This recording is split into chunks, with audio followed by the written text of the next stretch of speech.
Good morning dear students.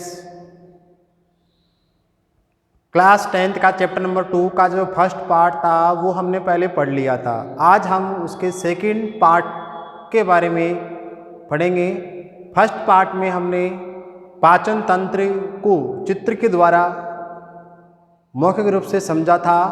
आज हम उस पाचन तंत्र के जो अंग हैं उनके जो कार्य हैं उनको विस्तार रूप से अपन समझेंगे और क्रम से ये जानेंगे कि कौन कौन से अंग क्रम से हमारे इस पाचन तंत्र के अंदर वर्क करते हैं, पाए जाते हैं। तो सबसे पहले है वह है पाचन तंत्र में प्रयुक्त जो अंग हैं वो कौन कौन से हैं क्रम से।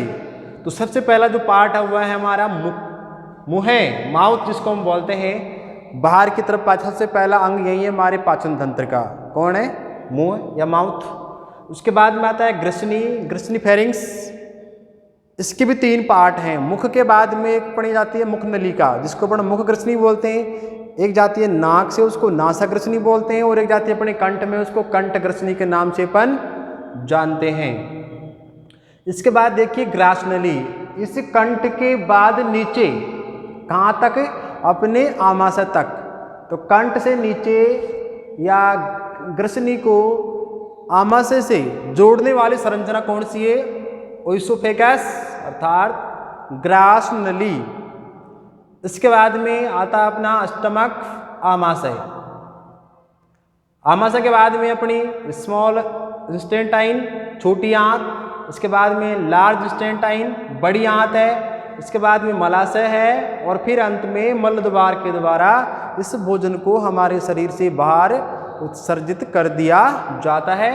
तो ये अपने डाइजेस्टिव सिस्टम के अंग हैं क्रम से। यहाँ से दोस्तों प्रश्न पूछ लिया जाता है कि पाचन तंत्र में पाए जाने वाले अंगों को क्रम से लिखिए। तो इसको रटना नहीं है, केवल समझने की आवश्यकता है। हमारा जो पाचन तंत्र है उसी के बारे में आप ध्यान कर लीजिए। सबसे पहले तो बाहर से अपन किसके माध्यम से खाते हैं?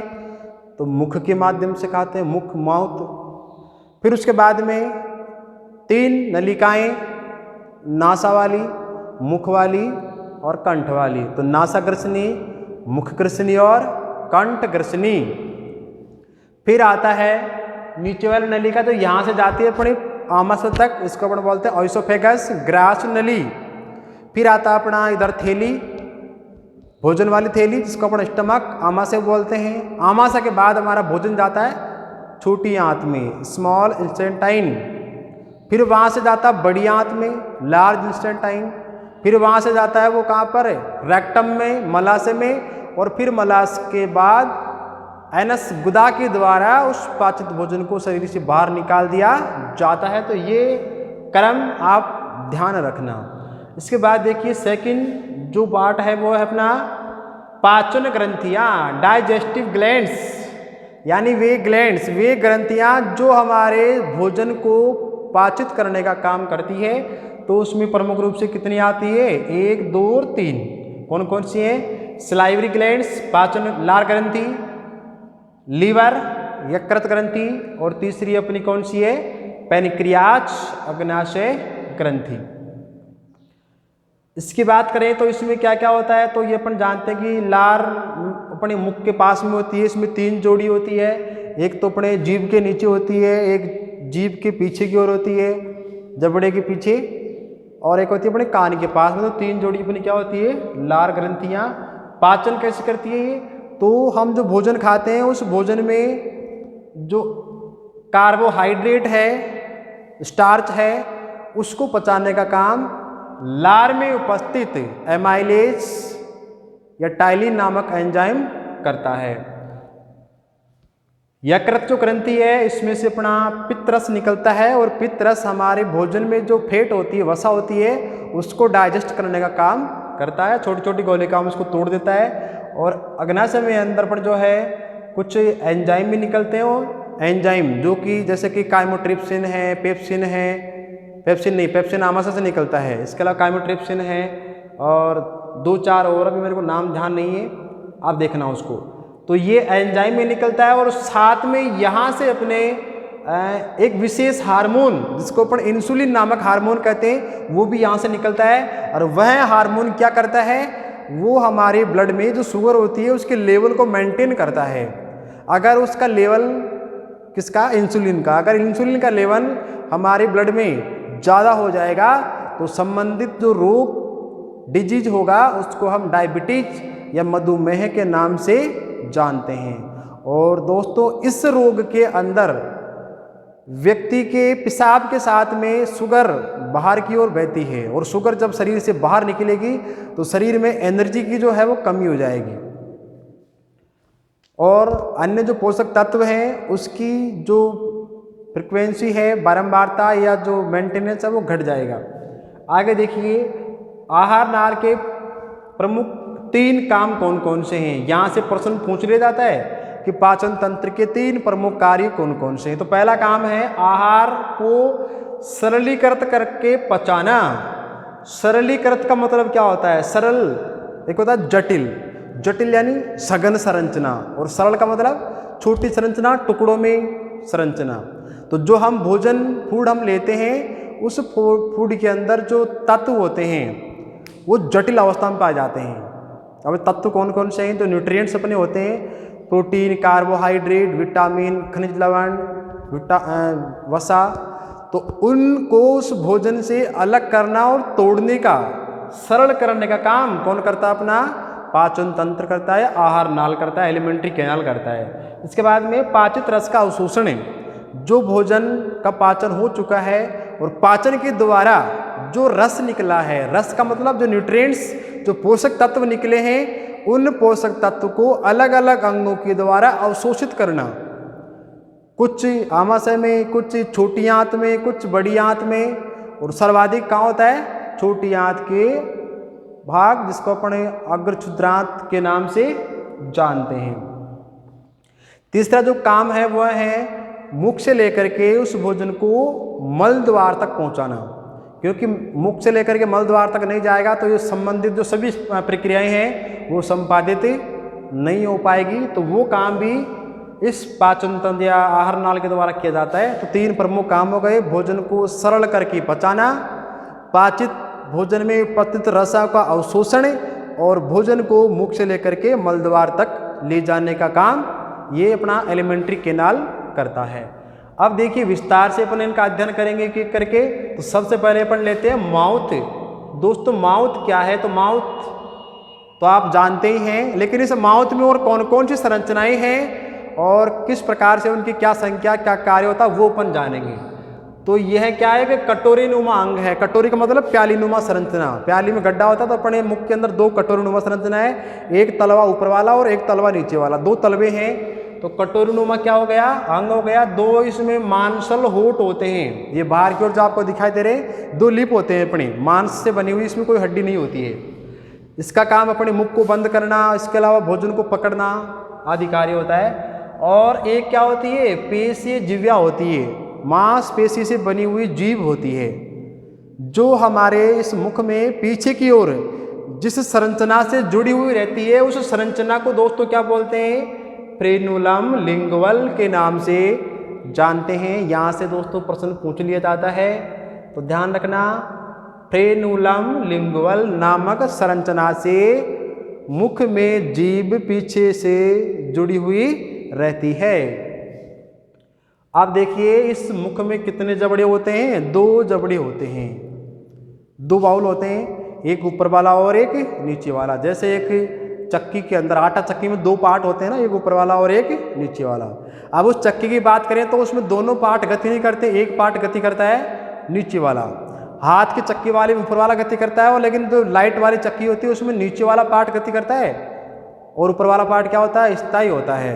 तो ठीक वैसे ही हमारे जो 2 जबड़े हैं, एक ऊपर वाला और नीचे वाला, जिन दोनों में गति कौन सा करता है, केवल नीचे वाला पार्ट, नीचे वाला जबड़ा गतिमान होता है और ऊपर वाला जबड़ा क्या होता है, स्थायी होता है। और सबसे कठोर जो हड्डियां हमारे शरीर में होती है वो हमारे इन जबड़ों के अंदर ही पाई जाती है। हमारे इन दोनों जबड़ों में एक वयस्क व्यक्ति की अगर बात की जाए तो कुल मिलाकर के 16 दांत पाए जाते हैं, 16 नीचे वाले जबड़े में, 16 ऊपर वाले व्यक्ति में। तो कितने हो गई है, 16 गुना 32। किसमें, वयस्क व्यक्ति में। नौजवान 21 वर्ष के बाद की जो अवस्था होती है वो उसको अपन वयस्क अवस्था बोलते हैं। उससे पहले वाली अवस्था की हम बात करें तो उसमें निकलते हैं दोस्तों दूध के दांत, इनको अपन कच्चे दांत या दूध के दांत बोलते हैं। तो मनुष्य के जीवन में कुल कितनी बार दांत आते हैं? 2 बार। पहले दूध के जिनकी संख्या 20 होती है और बाद में परमानेंट टीथ जिनकी संख्या 32 होती है। इसलिए मनुष्य को क्या बोलते हैं? द्विबार दंती बोलते हैं, यानी जीवन में 2 बार दांत इनके आते हैं। अब देखिए दांत कितने प्रकार के होते हैं? तो दांत दोस्तों 4 प्रकार के होते हैं। इनकी संख्या को हम एक दंत सूत्र के द्वारा ज्ञात कर सकते हैं। दंत सूत्र क्या है? तो वो एक जबड़े के लिए, ये एक जबड़ा है, इस एक जबड़े के लिए क्या है? 21 23 बटा 21 23। 21 के बाद में क्या आता है? 23, एक छोड़ करके। तो 21 23 ये एक जबड़े का आधा पार्ट, यानी आधा पार्ट ये है इधर वाला, ये, और नीचे वाला 21 23 ये इसका पार्ट है। तो 2 और 2 ये कितने हो गए? 4। ये 4 दांत कौन से हैं?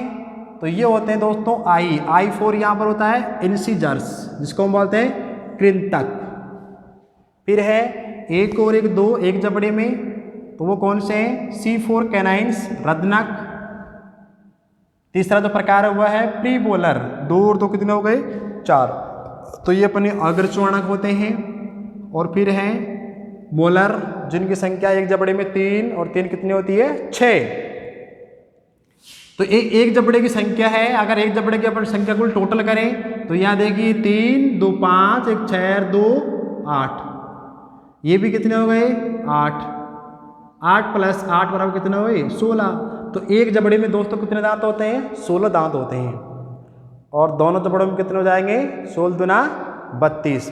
अब देखिए कौन सा दांत क्या काम करता है। तो कृंतक की बात करें इंसिजर की, तो इसका काम क्या है? कुतरना और काटना, भोजन को कुतरना और काटना।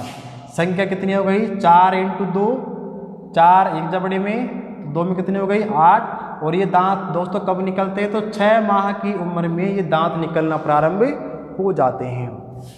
सेकंड है अपना कैनाइन्स, जो कि शेर में अधिक पाए जाते हैं या शेर में ये प्रभावशाली होते हैं। तो इसमें जो काम है इनका वो है चीरना और फाड़ना। शेर जंतुओं को मार के खाता है, तो उसको वो इन्हीं दांतों के माध्यम से चीरता और फाड़ता है। तो संख्या कितनी हुई एक जबड़े में? 2। तो 2 में कितनी हो गई? 4। कब निकलते हैं मनुष्य में? तो 16 से 20 माह की उम्र में निकलना प्रारंभ हो जाते हैं। आगे देखिए प्रीमोलर अग्रचूर्णक, इनका काम है चबाना। संख्या एक जबड़े में 4 है, तो 2 में कितनी हो जाएगी? 4 दूनी 8। और ये कब निकलते हैं दोस्तों? तो ये निकलते हैं अपने 10 से 11 वर्ष की उम्र में, जब किशोर अवस्था का शुभारंभ होता है, प्रारंभ होता है, तो उस समय इन दांतों का निकलना शुरू हो जाता है।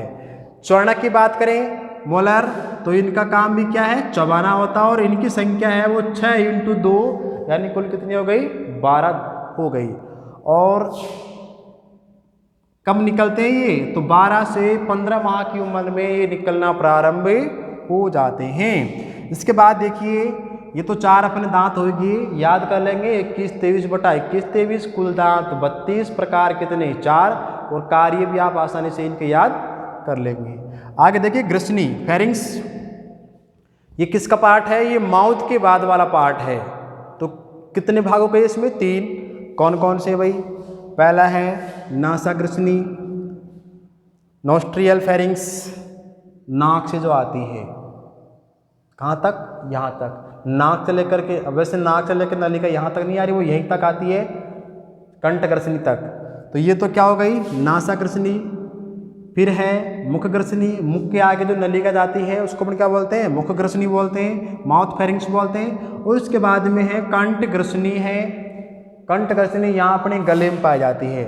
और इन्हीं संरचनाओं के नीचे यहाँ कंठ के अंदर क्या पाई जाती है? एक महत्वपूर्ण संरचना, जिसको घाटी ढक्कन या फिर एपिग्लोटिस के नाम से जानते हैं। और इसका काम क्या है? तो इसका काम यहाँ देखिए, ये अपना पाचन तंत्र की ग्रसनी है, ये माउथ वाली है, और ये अपने नोज वाली है, नाक वाली है। और यहाँ कंठ में आकर के ये 2 पार्ट में बढ़ जाती है। एक जाती है अपने कहाँ पर? श्वास नली में, और दूसरी कहाँ जाती है अपने? भोजन नली में, भोजन नली में। अब एक साथ दोनों काम तो हो नहीं सकते कि अपन भोजन भी ले ले और श्वास भी ले ले, एक बार में एक ही काम होगा।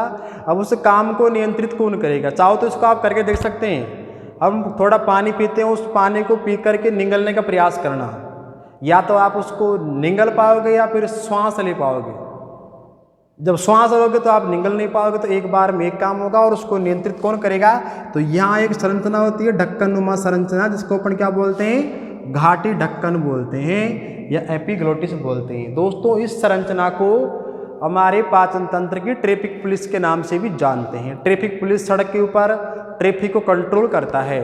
ठीक वैसे ही ये पाचन तंत्र भी एक सड़क है, सड़क की तरह ही है, और इसमें जो भोजन है, हवा है, वो गाड़ियों की तरह है, तो उनको कंट्रोल करता है। एक बार में एक ही जाएगा। अगर श्वास जाएगा तो ये भोजन नली यहाँ से बंद हो जाएगी ढक्कन के द्वारा, और जब भोजन लेना होता है तो उस समय ये ढक्कन यहाँ से हटकर यहाँ लग जाता है, तो श्वास नली बंद हो जाएगी और भोजन नली खुल जाएगी। तो इस प्रकार से घाटी ढक्कन इस गति को कंट्रोल करता है। इसके बाद देखिए अपनी आती है ओइसोफेगस ग्रास नली। इसकी जो लेंथ है, लंबाई है, वो लगभग होती है 25 सेंटीमीटर। कितनी होती है? लगभग 25 सेंटीमीटर। कहाँ से कहाँ होती है ये? तो अपने यहाँ कंठ से लेकर कहाँ जाती है? अपने आमाशय तक जाती है। और यह भी एक मांसपेशी संरचना है, और इसमें दोस्तों जो गति होती है वो होती है कर्मांकुंचन गति, कॉन्ट्रैक्टाइल मोशन। कॉन्ट्रैक्टाइल मोशन क्या होता है? तो जैसे देखिए ये एक नलिका है, या अपन इसी को मान लेते हैं कि ये अपनी ग्रास नली है। हमने कोई चीज़ या कोई भोजन खाया, ये टुकड़ा हमने किसी का खा लिया, मान लेते हैं अपन रसगुल्ला अपन ने खाया। जैसे हम उस रसगुल्ले को अंदर की ओर निकलेंगे तो यहाँ से जो नलिका है वो थोड़ी क्या हो जाएगी? फूल जाएगी। इधर से ऐसे फूलेगी ना? बोलो, फूलेगी? यस। अब ये नलिका यहाँ से फूलेगी तो ये जो पीछे की जो मांसपेशी है पर क्या लगाएगी? दबाव लगाएगी। जब पीछे वाली मांसपेशी पर दबाव लगाएगी, एक प्रेशर बनाएगी, तो उस प्रेशर के द्वारा यह भोजन का कण या यह रसगुल्ला नीचे की ओर गति करेगा। तो आगे की मांसपेशियाँ फैलती हुई जाएगी और पीछे की हुई सिकुड़ती हुई जाती है। तो इस गति के द्वारा विषम परिस्थितियों में भी हमारा भोजन आमाशय में या पाचन तंत्र में आगे की ओर गति करता है। अगर एक व्यक्ति उल्टा लटक जाए और भोजन खाने लग जाए तो उसका भोजन वापस नहीं आता, क्योंकि इस प्रकार की गति होती है। अगर ये गति नहीं होती तो उल्टा लटक कर खाने पर वह भोजन हमारे शरीर में आगे गति नहीं करता, लेकिन इस गति के कारण वह आगे की ओर चला जाता है। तो आगे देखिए, आमाशय तक ये भोजन पहुंच जाता है। इसके बाद में अपना क्या आता है? आमाशय आता है, और आमाशय हमारे शरीर का एक मंथन करने वाला अंग है, जिसके भी 3 पार्ट्स होते हैं। पहला अपना जठर, जठर को अपन 3 भागों में बांटते हैं। एक तो ऊपर वाला भाग जिसको अपन जठरागम, फिर है फंडिस, और एक नीचे वाला पार्ट होता है जठर निर्गमी। जठरागम, फंडिस, और तीसरा पार्ट क्या है? जठर निर्गमी। और आमाशय क्या है? थैलीनुमा संरचना होती है, जिसमें भोजन है वो 2.5 से 3 घंटे तक रहता है, और इसका काम भोजन का मंथन करना है। और साथ में इसकी आंतरिक भित्तियों से HCl अम्ल का स्रावण होता है, और वो HCl अम्ल इस भोजन में आए हुए सूक्ष्म जीवाणुओं को मारने का काम करता है, भोजन का मंथन करता है। और सूक्ष्म रूप से कुछ दवाइयों का, मेडिसिन्स का यहाँ पर अवशोषण का कार्य भी किया जाता है। और 2.5 से 3 घंटे बाद में इसकी जो प्रक्रिया पूरी होने के बाद में जठर निर्गमी भाग के द्वारा यहाँ से भोजन अपनी छोटी आंत में प्रवेश कर जाता है। छोटी आंत के बारे में और बड़ी आंत के बारे में अपन विस्तार से नेक्स्ट कक्षा में अध्ययन करेंगे।